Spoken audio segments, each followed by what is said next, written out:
Welcome to the latest episode of Five on the Floor on the Five Reasons Sports Network. Thanks for joining us on your favorite podcast app. We're on Google Podcasts, Apple Podcasts, Spotify, also the Five Reasons YouTube channel. Make sure you hit like, subscribe, and turn the notifications on. Also, check us out on Off the Floor. Text directly to your phone from the hosts of Five on the Floor. Bypass Twitter, X, and everything else. $3.05 per month. You get special Q&As, insider information, contests, long posts, lots of stuff. Go to Winnow with two N's, winnow.app/off the floor. Also, check out Prize Picks. I mentioned that already. Use the code 5, FIVE. Get that initial deposit matched up to $100. Again, use the code 5, FIVE. Get that initial deposit matched up to $100. This is the official fantasy sponsor of the Five Reasons Sports Network, fastest growing app around. You can play every sport there, including NBA, MLS, MLB, NHL, and, of course, the NFL. Go to prizepicks.com, the Google Play Store, or the Apple App Store. Download Prize Picks. Use that code, FIVE. And now, today's episode. Down to Biscayne. Yikes. Five on the floor. Ride for my dogs. Where here's the thing. You can check the score. Hustle hard, couple scars, wearing bubble frogs. Just like Butler said, you in trouble, y'all. Kept the flow playing, got it all banned. Y'all seen the block, stop with one hand. And Pat we trust, it's power, have the guts. We're here to bring the heat, y'all can hang it up. Welcome to Five on the Floor, a daily insider show on the Miami Heat and the NBA, featuring Ethan Skolnick, Greg Sylvander, and Alex Toledo, plus others from the Five Reasons Sports Network. All right, welcome back to Five on the Floor. Here's today's floor plan. We know that you want us to talk Dame, and there's reports out there. Brian Windhorst saying that essentially the Blazers are expecting the Heat to, every nook and cranny to find every possible angle to throw the kitchen sink at the Blazers. I can just tell you that the Heat are not in position to do that, and they're not going to do that.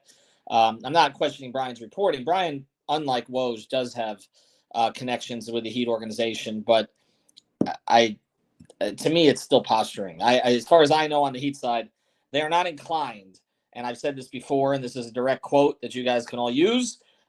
We are not going to give – we are not going to – it was going to be a direct quote. I guess I should have remembered it before I started. But essentially it was, we're not going to gut the roster for a 33-year-old guard even as much as we like him. So that's just not going to happen, and they don't feel like they're in position that they need to do that because there's no competition for Dame services right now. There hasn't been, and in our belief, and I think in their belief, there's not really going to be. They don't see where it's going to come from. So we've addressed that plenty.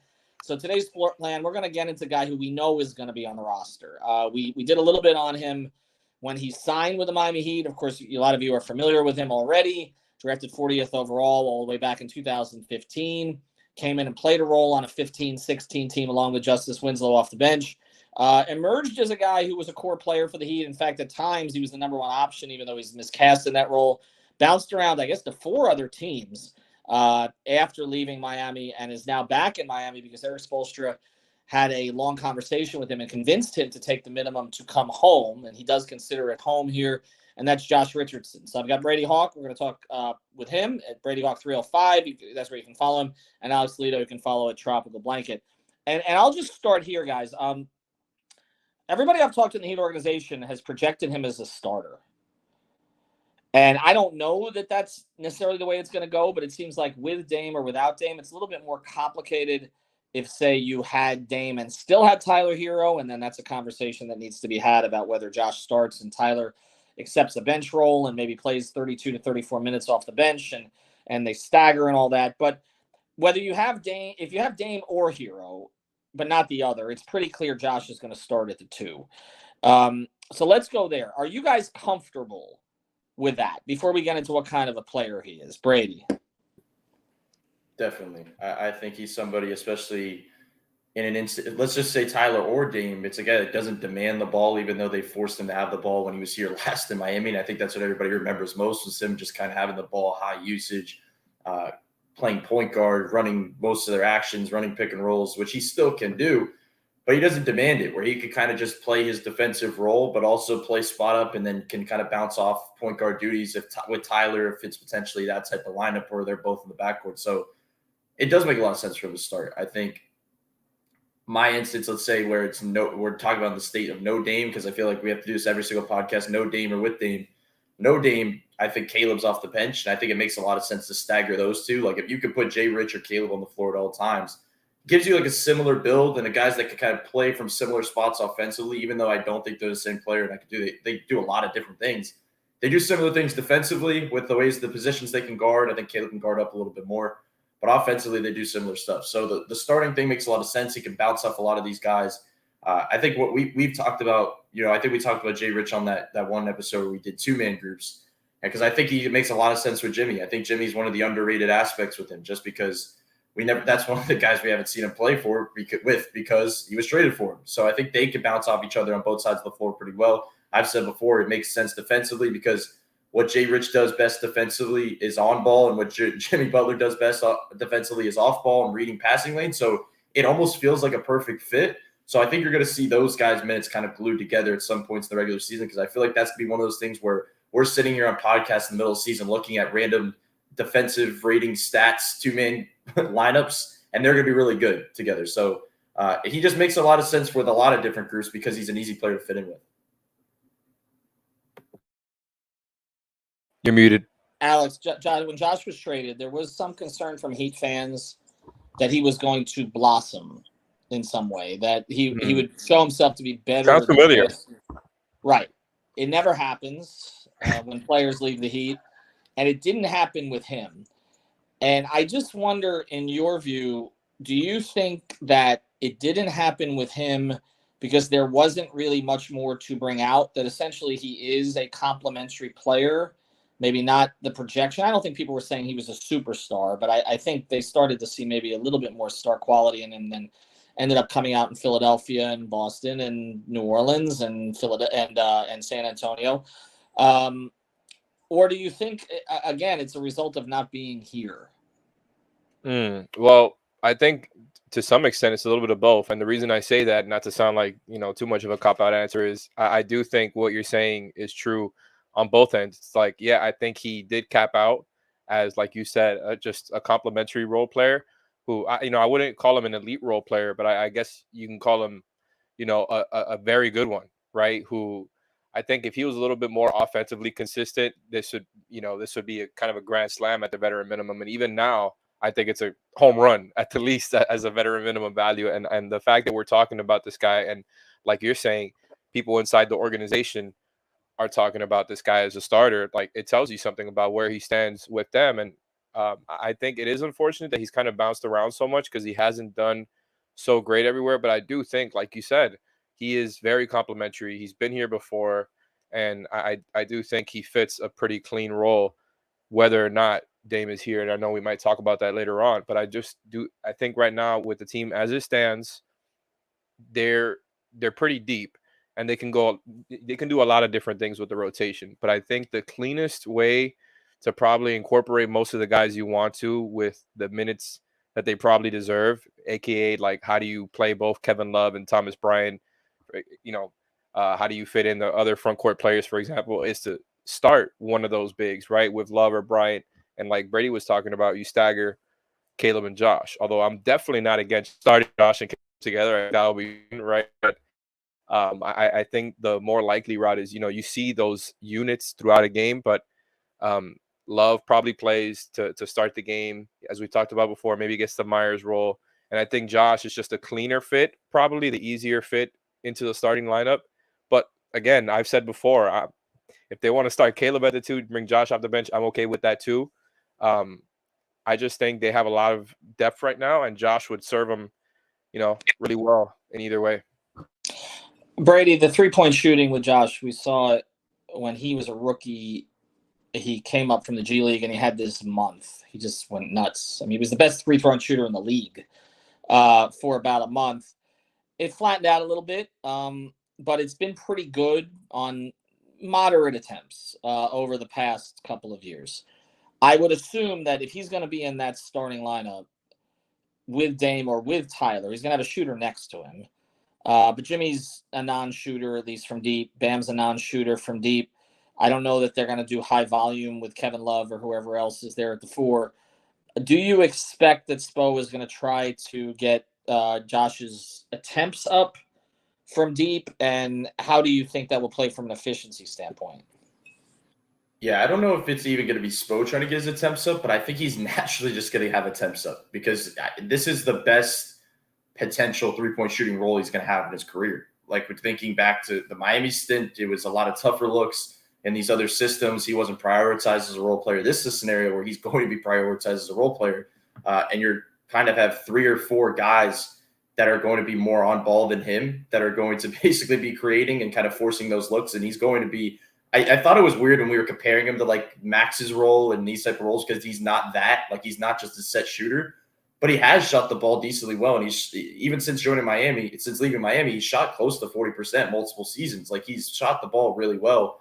And we know what happens whenever they come back to Miami. The question is not as much, I guess, on the 3-point shooting, because I feel like the spot up's going to be there. I just wonder about the kind of the high pick and roll pull up shooting and a lot of that stuff, like with the ball in his hands type of shooting, because he did a lot of that previously too. I think that's what's going to decrease, and the spot ups is what's going to skyrocket, to your point. And then the question is, I guess, because I think one of his best attributes that was what we especially saw in Miami was the mid range stuff.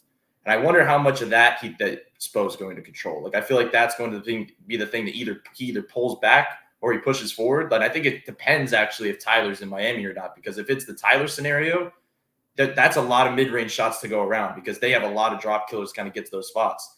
Dame obviously can do that as well if it's the Dame scenario, but it's more so higher pick and rolls, more 3-point pull-ups than mid-range pull-ups. It's a lot more of that, where they're going to say to ourselves, okay, Josh, maybe you can get to those spots and kind of set those looks up for us in certain sets. So I think it depends on what the roster look like. And once again, every single podcast we do, we have to say depending on the roster. But the 3-point shooting is the one variant that does not change no matter what roster we're talking about. The 3-point shooting is going to be needed either way. And I think they're going to get it either way, just because of when we look at his track record, he has been efficient with the way he shot, and now he's in the best scenario possible.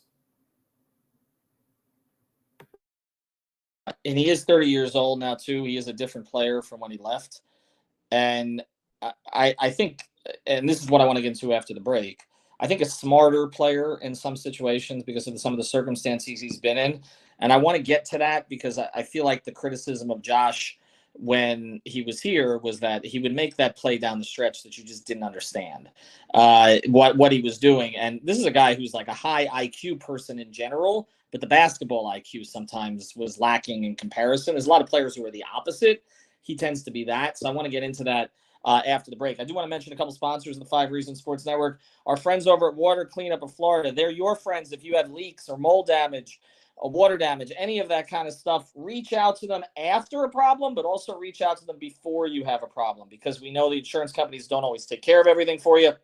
Check out WCUFL.com. That's WCUFL.com. That's Water Cleanup of Florida. Michael Robert and his team, they'll take care of everything for you. But again, they've got this great preventative program. Again, insurance claims typically do not cover the damage due to a lack of primary maintenance. So get that primary maintenance done. They've got over 70 5-star reviews on Google. The phone number, Michael, 954. That's 954. Based in Boca Raton, but it's 954-579-0356. That's 954-579-0356. If you've got the schmutz, I want one of you in here. They've got the guts. There you go. I guess Brady has no guts. All right, reach out to WCUFL.com. Michael Robert and his team. Also, Better Edge. Use the code 5RSN. It's the code 5RSN. Get $20 to play. This is legal sports betting. We also run the competitions. We get those up every Tuesday. You can beat the guy who's in charge, who's the pacer. This week it was Tony Schwartz. Week before Sean Rochester. Maybe it'll be me this week. $20 to play, and our contests are only $10. And this is legal sports betting. So go to betteredge.com. Use the code 5RSN.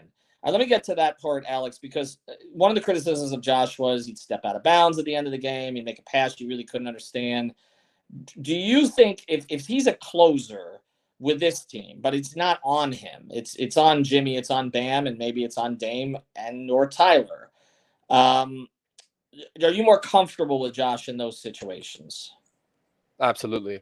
And I do think, in a scenario where there is no Dame, because like Brady said, you always got to couch it with that. Just to be clear, there's going to be closing lineups with like the ones I mentioned before, with him and Caleb on the floor together. And then, maybe it's Tyler, maybe Kyle's having a good game. Almost definitely it's going to be Tyler there along with Jimmy and Bam. And I think because of that, it's just perfect, right? Like the ball is not going to be in his hands. I think there's going to be times where, maybe he gets it with, what in the clutch time, but the plays are not going to be for him. He's not going to be the ones creating. At most, he'll get it when the defense is bent, second side.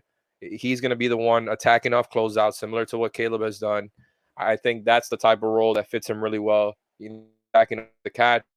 Him and Caleb don't attack in the same way, but like Brady was alluding to there, he gets into the mid-range game with some of that stuff too. I think like if teams close out hard, he can flow into that mid-range pull-up, which by the way, that's one thing he's been really consistent with, his whole career. It hasn't always been great offensively,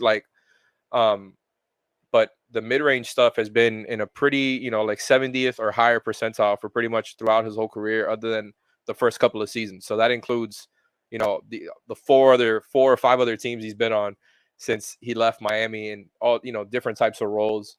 And I do think like you look at the on and off data for when he was with the Spurs in particular for 2 different seasons, he was, they were much better in both seasons when he was on the floor than not. And that's kind of a weirder one just because it's such a bad team, and not that they were like great or anything with him on, but they were much better in both of his stints there because there wasn't 2 back-to-back seasons. And, I just find that to be interesting. I think he's got some stuff to his game that I wonder how they're going to get to other than the mid-range pull-ups. Like I don't know how much of the 3-point pull-ups we're going to see. I think, kind of consistent with his career is that most of his threes are assisted. The 90% or more throughout his career, the threes are assisted. And I think that's why it's going to be such a great role for him, because he's going to be put right into the box that he probably should be. And I'm really not trying to talk down on him, because I think he outplayed like the expectations in that time with the Heat when he had the ball in his hands. I think he wasn't great.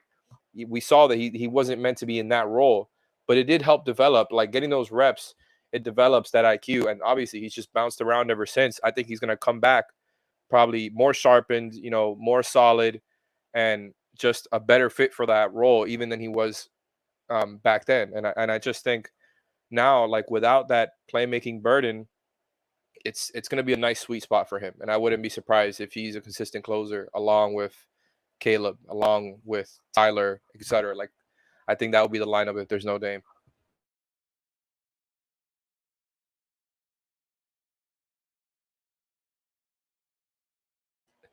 I've done this again consistently on this podcast where I mute myself, which I know a lot of people want me to do. I apologize. It's been a long, long off season. Let's close here. We talk a lot about if there's no Dame or if there is Dame. But the other question is if there's no Caleb. If there's no Caleb, like in other words, Dame is here, do they need another wing along with Josh? Or can he handle most of those responsibilities himself? I mean, the question I have to follow up with is who's here. Like, I feel like that's the big question, because Haywood, I think because I asked the question on Twitter the other day, because I feel like we keep having a discussion of what the rotation is with this roster right now. And I feel like people are like forgetting about how big of a role Haywood would have, because he's like outside of most people's 10-man rotations when you lay it out on paper. And I don't believe that's the case. Like, I think he's getting regular season minutes. So if you're talking about if Caleb's gone, I think Haywood is getting even more minutes. And then if Jaime's still around in a potential deal or something like that, I think Jaime could be a guy that could potentially get minutes. So I don't know. I don't think they have a wing problem, because they had a wing problem in previous years. Like we've talked about that they needed more wing defenders or certain type of 3-and-D creators or something along those lines. They have that now, and they really do. So they can kind of move those things around. But I think Haywood's the guy that I think makes the most sense for comparing to Caleb. Like, I think I compare Haywood to Caleb more than I compare Jay Rich to Caleb, just because I'm just thinking about the defensive aspect. Because if you have Dame, you have offense. You have 3 guys that can get you an offense. If you still have Tyler around, you still have offense. Like, you have enough to go around. You just need role players that are going to play defensively, and Haywood could replace that. So he's the guy that I think makes the most sense. So I don't know who they'd have to go and kind of move around to go get. All right, well, we'll see how it goes. I will say this about Josh and why I think that this is exciting for Heat fans. I don't think his skills declined. I just think he was in a bunch of situations where he was expecting it to be something different. I think in a couple of them, Philadelphia, when I would talk to media members who cover the Sixers, they would say to me, Josh is always complaining about things here. And that stuff would get up to the front office. And he was always complaining about things there because they weren't doing it the way that they did in Miami. I just think the comfort level of him being home, him playing with Bam, him being in a more defined role, him not being expected to carry the load like he did with Miami, but also not kind of being cast to the side like he was in a couple of other places, or playing for a team, say, in San Antonio. I know Pop had a good experience with him, but playing in a situation in San Antonio where they really weren't trying to win, they were pivoting to tanking and Wemby and all that. I think that this is going to be really good for him. And I think people are underrating what his impact is going to be. I think his impact with Dame or without Dame is going to be significant for this team. This is not just for the vibes. You know, we talk about Goran is a little bit for the vibes here at this stage. Josh is 30. I think Josh has 2 or 3 more, really good high-level role player years in him. And the chance to start for a contending team is a big thing. And to play with players like Jimmy, who he doesn't have to kind of live up to at this point. He can just compliment, as Brady's talked about. I think he's going to be really good this year. All right, quick episode. We will do more as Dame news happens. Check out our sponsors: Better Edge, Prize Picks, Water Cleanup of Florida, and subscribe to Off the Floor. Have a good one, everybody.